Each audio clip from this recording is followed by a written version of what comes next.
Yes friends, now we will discuss question number 5 in part A of classwork. अब friends हम question number 5 discuss करने जा रहे हैं, but I want to tell you one thing that question number 5 is similar to question number 2. इसका मतलब friends, अगर आप क्वेश्चन नंबर 2 अच्छे से समझ चुके हो और क्वेश्चन नंबर 2 अगर आपको याद है तो क्वेश्चन नंबर 5 आपके लिए बहुत आसान साबित होगा. I hope you are able to understand what I am trying to convey. तो फ्रेंड्स, क्वेश्चन नंबर 5 स्टार्ट करने से पहले मैं उन हर एक स्टूडेंट्स को रिक्वेस्ट करना चाहूंगा कि क्वेश्चन नंबर 2 एक बार जरूर देख लीजिए अगर आपने अच्छे से ना समझा हो तो. आइए फ्रेंड्स, क्वेश्चन नंबर 5 डिस्कस करना स्टार्ट करें. From the following information ascertain the value of stock as on 31st March 2016. 31st March 2016 का हमें यहाँ पर स्टॉक वैल्यू कैलकुलेट करना है. अब फ्रेंड्स स्टार्ट करें. सबसे पहले 1 अप्रैल 2015 का स्टॉक हमें दिया हुआ है, यानी कि ईयर के बिगिनिंग का स्टॉक आपके पास पड़ा हुआ है.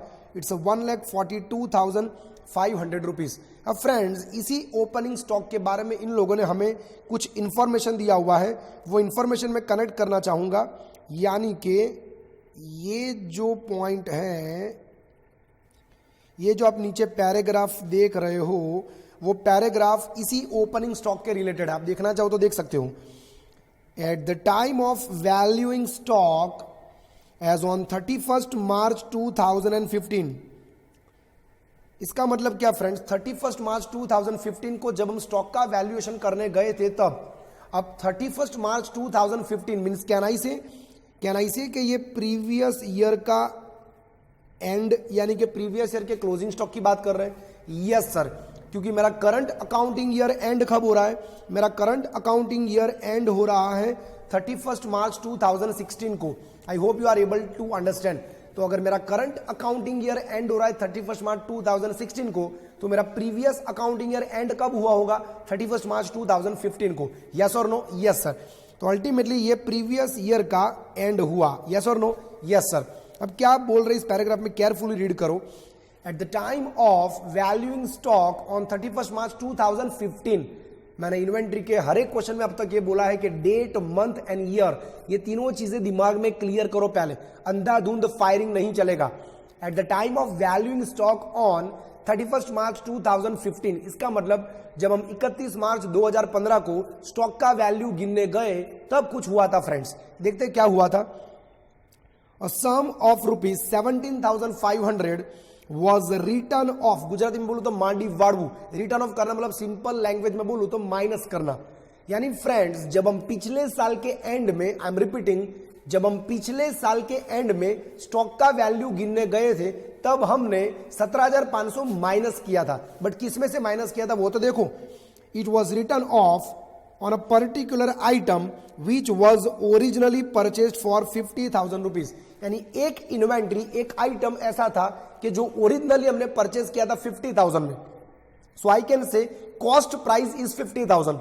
बट 50,000 में फ्रेंड्स जो हमने परचेज किया था, उसी स्टॉक का वैल्यूएशन जब हम ईयर एंड पर करने गए थे तो मैंने स्टॉक का वैल्यूएशन करने के वक्त उसमें से 17,500 क्या कर दिया था? माइनस.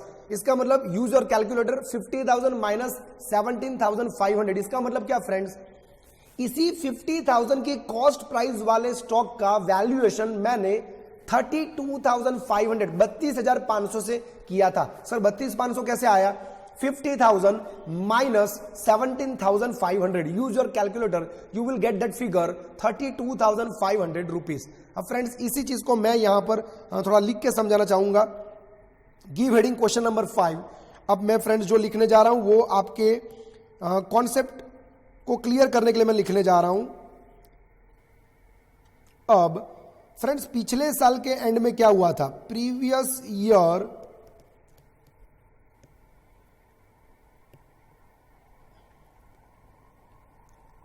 (31st March 2015). ये क्या है? तो प्रीवियस ईयर का एंड. तब क्या हुआ था फ्रेंड्स, एक स्टॉक ऐसा था, ये सिर्फ आपके नॉलेज के लिए, एक स्टॉक ऐसा था कि जिसकी कॉस्ट प्राइस 50,000 थी. बट जब मैं उसका वैल्यूएशन करने गया पिछले साल के ईयर एंड पर, तो मैंने इसमें से 17,500 क्या कर दिया था? माइनस.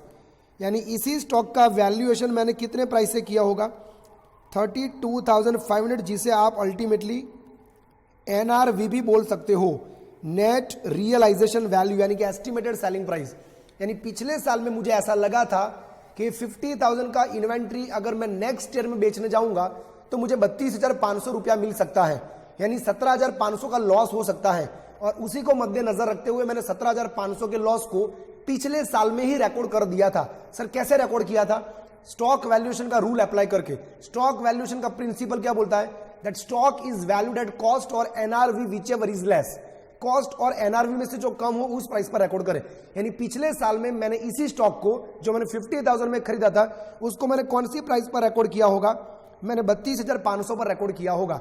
जैसे ही फ्रेंड्स 50,000 का स्टॉक का वैल्यू आप घटाकर 32,500 से रिकॉर्ड करोगे, अल्टीमेटली स्टॉक का वैल्यू 17,500 से आपने क्या कर दिया? कम। इसका मतलब यही होता है कि आपने 17,500 का लॉस ऑलरेडी पिछले साल में रिकॉर्ड कर दिया। Applying the concept of conservatism या तो प्रूडेंस।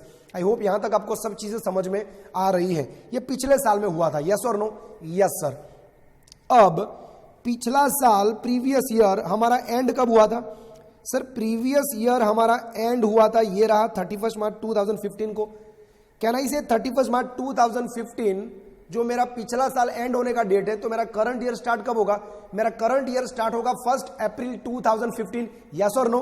तो अब इसी के नीचे मैं स्टार्ट करने जा रहा हूं।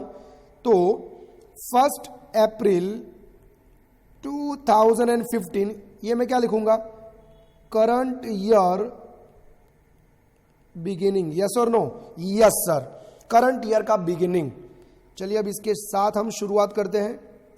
अब 1 अप्रैल 2015 यानी करंट ईयर का बिगिनिंग, जिसका स्टॉक वैल्यू आपको टोटल दिया हुआ है क्वेश्चन के अंदर, ये रहा 1,42,500 रुपीज। देखिए कौन सी तारीख का है?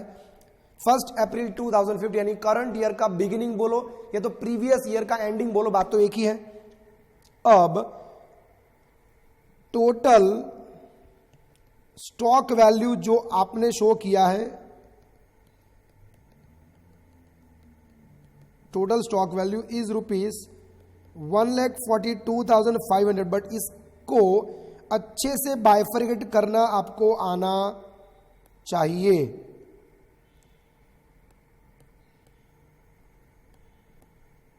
इसके मैं कर दूं 2 टुकड़े। क्वेश्चन नंबर 2 में जैसे किया था, इसके अंदर कुछ स्टॉक एब नॉर्मल है और कुछ स्टॉक नॉर्मल है। एब नॉर्मल स्टॉक मतलब कि जो नुकसानी में सेल होगा।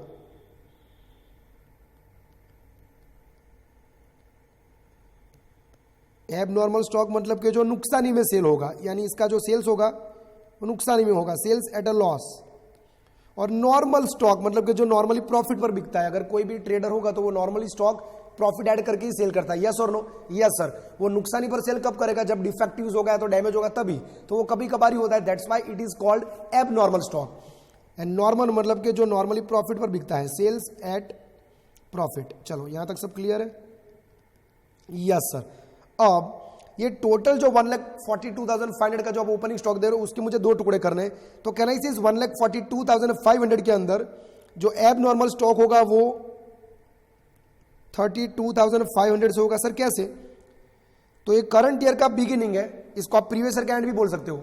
अब जब पिछले साल के एंड में मैं स्टॉक का वैल्यू गिनने गया था तो एक स्टॉक ऐसा था जिसकी कॉस्ट प्राइस 50,000 थी, बट उसका वैल्यूएशन करने के वक्त मैंने उसमें से 17,500 क्या कर दिया था? माइनस।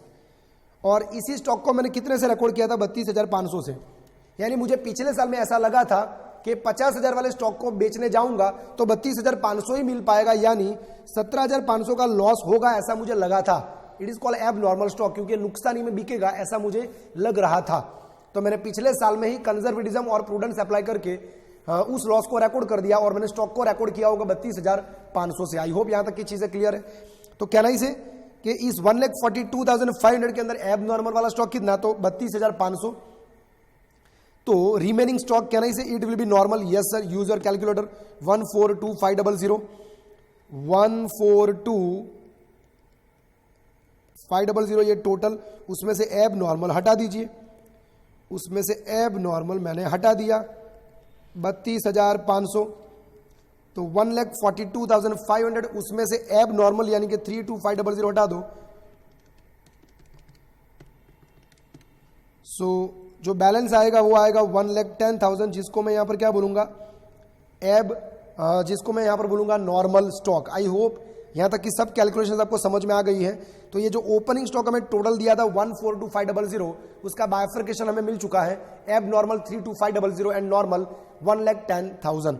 इसको मैं बोल दूं working note number 1।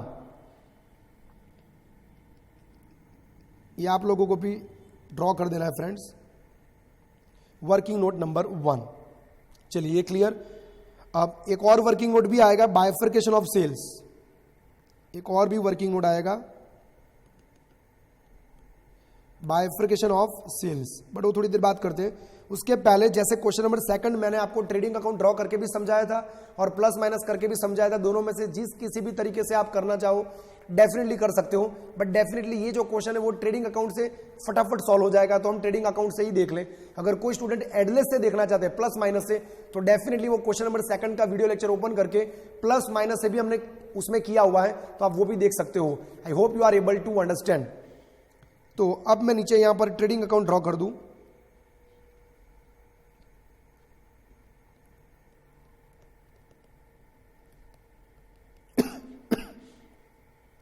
Trading account for the year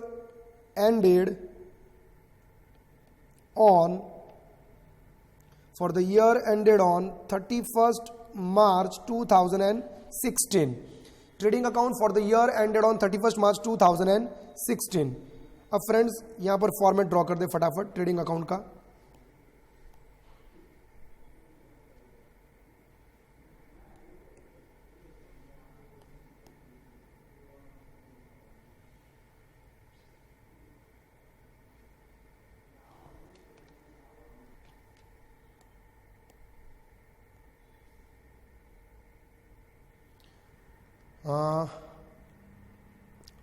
I hope मेरे साथ साथ आप भी फॉर्मेट ड्रॉ कर रहे हो।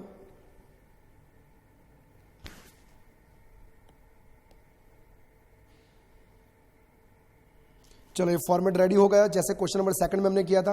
Trading account for the year ended 31st March 2016, जो मेरा करंट अकाउंटिंग ईयर एंड हो रहा है वो डेट मैंने डाल दिया।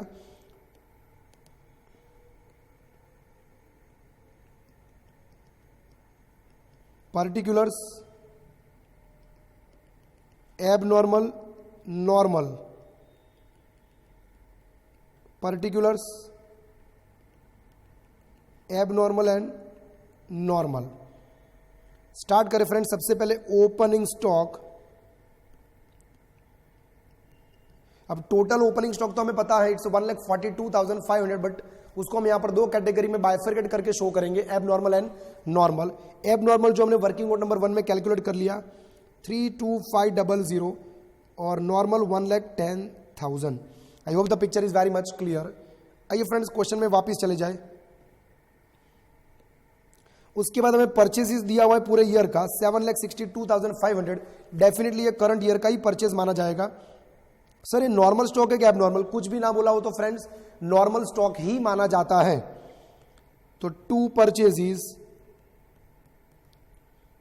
अमाउंट इज 7,62,500,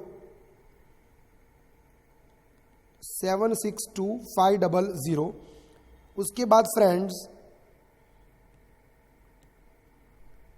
मैन्युफैक्चरिंग एक्सपेंसेस, ये भी जब हम स्टॉक का वैल्यू गिनने जाएंगे तो कॉस्ट में ऐड कर दिया जाएगा, क्योंकि स्टॉक कैलकुलेट करने के वक्त कॉस्ट और NRV which ever is less, उसमें कॉस्ट का मतलब सिर्फ परचेज प्राइस नहीं होता है, उसके साथ जुड़े हुए खर्चे भी उसमें जोड़े जाते हैं।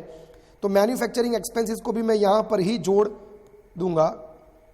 2 manufacturing expenses and the amount is 1,50,000 rupees. ये भी नॉर्मल स्टॉक वाले कॉलम में ही ऐड हो जाएगा, 1,50,000 रुपीज। उसके बाद सेलिंग एक्सपेंसेस, ये प्रॉफिट एंड लॉस अकाउंट में आता है, क्योंकि ये गुड्स के रिलेटेड खर्चा नहीं है, ये गुड्स बनाने के रिलेटेड खर्चा नहीं है। उसके बाद एडमिनिस्ट्रेटिव एक्सपेंसेस, ये ऑफिस के खर्चे हैं, ये भी प्रॉफिट एंड लॉस अकाउंट में आएंगे। और financial charges like interest on loan या तो इंटरेस्ट ऑन फंड्स, ये भी प्रॉफिट एंड लॉस अकाउंट में आएंगे। ये तीनों खर्चे प्रॉफिट एंड लॉस अकाउंट में आएंगे। आई hope the picture is very much clear. तो ट्रेडिंग में यानी कि स्टॉक वैल्यूएशन के लिए इनको कंसिडर किया जाएगा नहीं। सेल्स अब हमें दिया हुआ है कितना, तो 12,45,000। बट फ्रेंड्स यहां पर सेल्स के भी दो टुकड़े करने पड़ेंगे जो मैं वर्किंग नोट नंबर सेकंड के जरिए आपको समझाना चाहूंगा। तो टोटल सेल्स जो आपको दिया हुआ है, टोटल सेल्स जो आप देख रहे हो 12,45,000,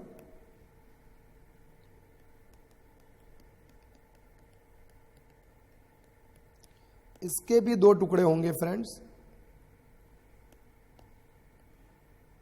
एक एब नॉर्मल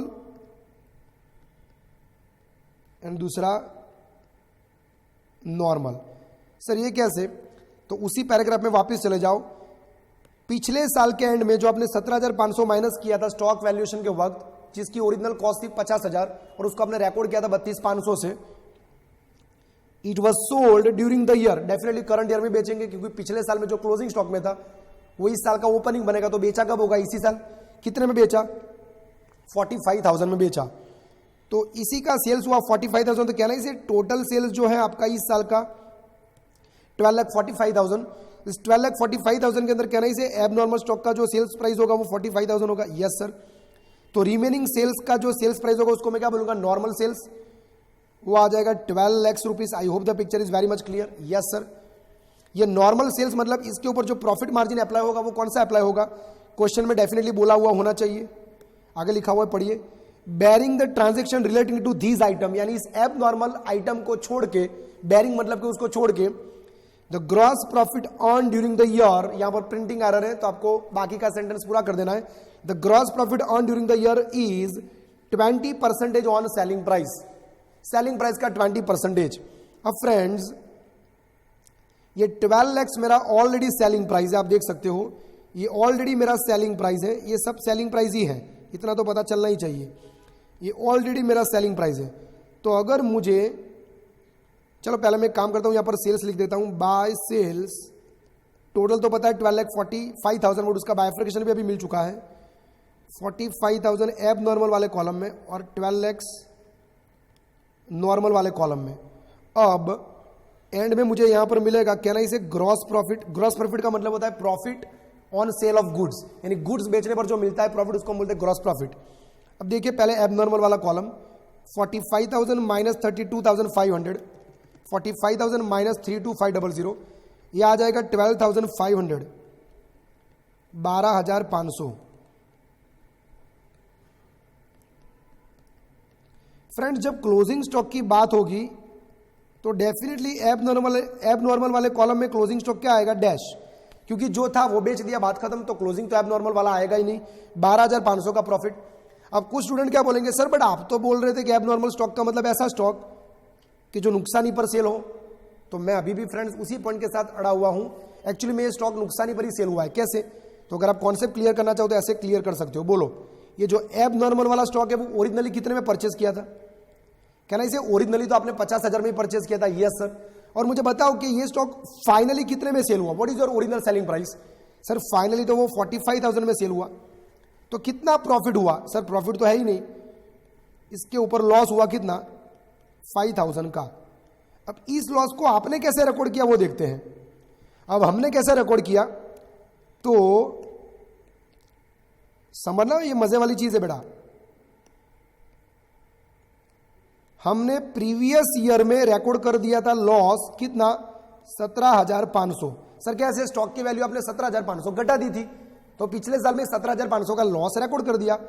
और करंट ईयर में आपको दिखाई दे रहा है प्रॉफिट, जो आपके ट्रेडिंग में आपने शो किया 12,500। देख लो ट्रेडिंग अकाउंट ओपन करके, 12,500 ये जो आपको दिखाई दे रहा है। तो अब यहां पर वापिस आ जाओ। 17,500 लॉस पिछले साल में रिकॉर्ड किया और इस साल में 12,500 प्रॉफिट। तो अल्टीमेटली पिक्चर देख लो, it's a 5,000 loss. Net loss is 5,000। तो अल्टीमेटली ये स्टॉक नुकसानी में ही सेल हुआ है। बट सर करंट ईयर में प्रॉफिट क्यों दिखाई दे रहा है? क्योंकि फ्रेंड्स ये एस्टिमेशन चेंज होने के कारण हो रहा है। पिछले साल में मुझे ऐसा लगा था कि 17,500 का नुकसान हो सकता है, बट एक्चुअली में नुकसान 5,000 का हुआ है। But it is not my error, it is just call change in estimation, ये सिर्फ एस्टिमेशन चेंज होने के कारण हो रहा है। I hope the picture is very much clear. अब फ्रेंड्स नॉर्मल वाले कॉलम की बात करूं तो नॉर्मल स्टॉक मतलब कि जो प्रॉफिट पर बिकता है और उसका प्रॉफिट मार्जिन भी आपको दिया हुआ है 20% ऑन सेलिंग प्राइस। ये ऑलरेडी मेरा सेलिंग प्राइस है, तो इस सेलिंग प्राइस के ऊपर मैं 20% डायरेक्ट अप्लाई कर दूं तो मुझे मिल जाएगा सीधा प्रॉफिट परसेंटेज। यहां पर 100 या तो वगैरह कुछ अज्यूम करने की जरूरत नहीं, क्योंकि प्रॉफिट डायरेक्टली सेलिंग प्राइस का 20% बोला है और ये ऑलरेडी सेलिंग प्राइस है। I hope you are able to understand. तो इसका 20% करोगे तो प्रॉफिट आएगा 2,40,000 rupees. I hope the picture is very much clear. इसी के साथ फ्रेंड्स अब आप क्लोजिंग स्टॉक भी कैलकुलेट कर सकते हो। एब नॉर्मल वाले कॉलम का टोटल तो मैं यहां पर लिख दूं 45,000। अब पहले नॉर्मल वाला जो स्टॉक है उसका डेबिट साइड का टोटल करूं। स्टार्ट कीजिए कैलकुलेटर यूज करना। 1,10,000 प्लस 7,62,500 प्लस 1,50,000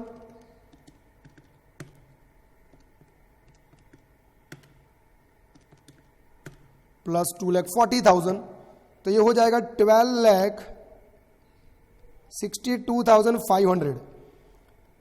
12,62,500 डेबिट साइड की इस टोटल में से ये क्रेडिट साइड वाला टोटल यानी कि 12 लाख माइनस कर दो तो आंसर आ जाएगा 62,500। तो क्लोजिंग स्टॉक हमें मिल चुका है फाइनली और वो नॉर्मल स्टॉक का ही आएगा 62,500 rupees. I hope the picture is very much clear. So you can say value of stock as on 31st March 2016 is 62,500 rupees. I hope the picture is very much clear. अब friends इस question को ध्यान से देखें तो यहां पर इन लोगों ने एट द एंड प्रॉफिट भी पूछा हुआ है, प्रॉफिट फॉर द ईयर, देख लो आगे लिखा हुआ है and also profit for the year. तो प्रॉफिट भी अगर आपको कैलकुलेट करके बताना हो नेट प्रॉफिट तो आप बता सकते हो। इन लोगों ने ट्रेडिंग और प्रॉफिट एंड लॉस मांगा नहीं है, जरूरी नहीं कि मैं ट्रेडिंग अकाउंट ड्रॉ करके आंसर लाऊं या तो P&L ड्रॉ करके प्रॉफिट ढूंढूं। देयरफॉर नेट प्रॉफिट आप यहां पर ऐसे भी बता सकते हो कि therefore net profit is equal to, net profit में कहां पर मिलता है P&L में। कहना इसे सबसे पहले ये जो ग्रॉस प्रॉफिट होगा वो P&L में लाया जाएगा। यस सर, ग्रॉस प्रॉफिट हम कहां पर लेके आते हैं, प्रॉफिट एंड लॉस में। तो मेरा ग्रॉस प्रॉफिट कितना है 12,500 प्लस 2,40,000। अल्टीमेटली मेरा टोटल ग्रॉस प्रॉफिट है 2,52,500 रुपीज, जो प्रॉफिट एंड लॉस अकाउंट में क्रेडिट साइड पर रिकॉर्ड करेंगे। It is my total gross profit. इसमें से प्रॉफिट एंड लॉस में डेबिट करने वाले खर्चे आप रिकॉर्ड कर दो, यानी माइनस कर दो। यहां से बोलूं तो प्रॉफिट एंड लॉस ड्रॉ करके भी मैं आंसर ला सकता हूं, बट मैंने प्रॉफिट एंड लॉस ड्रॉ किया नहीं है, मैं डायरेक्टली यहां पर प्लस माइनस करके आंसर दिखा दूंगा। अब प्रॉफिट एंड लॉस में आने वाले खर्चे कौन कौन से हैं तो वो मैंने आपको पहले ही बता दिए, ये रहे selling expense, administrative expense and financial charges. Total कर दीजिए user calculator 60,500 plus 30,000 and plus 21,500, तीनों का टोटल कर दो, ये हो जाएगा 1,12,000। तो 1,12,000 यहां से माइनस कर दो, इट इज 1,12,000। तो 1,12,000 यहां से माइनस कर दो तो आपको नेट प्रॉफिट भी मिल जाएगा 252,500 माइनस 1,12,000। तो नेट प्रॉफिट आपका आ जाएगा 1,40,500। I hope the picture is very much clear. ये कौन कौन से खर्चे थे तो selling, then administrative and then financial charges, ये तीनों का टोटल है जो अल्टीमेटली प्रॉफिट एंड लॉस में कहां पर आता है तो debit side. I hope the picture is very much clear. और ये टोटल ग्रॉस प्रॉफिट है जो आप प्रॉफिट एंड लॉस में क्रेडिट करते हो। तो फाइनली नेट प्रॉफिट आ गया 1,40,500। इसी के साथ फ्रेंड्स ये क्वेश्चन नंबर 5 भी यहां पर कंप्लीट हुआ। अब नेक्स्ट लेक्चर में हम स्टार्ट करेंगे फ्रेंड्स इन्वेंट्री वैल्यूएशन के मेथड्स को डिस्कस करना, बट इससे पहले ये सारे क्वेश्चंस एक बार अच्छे से रिवाइज कर लीजिए। Thank you friends.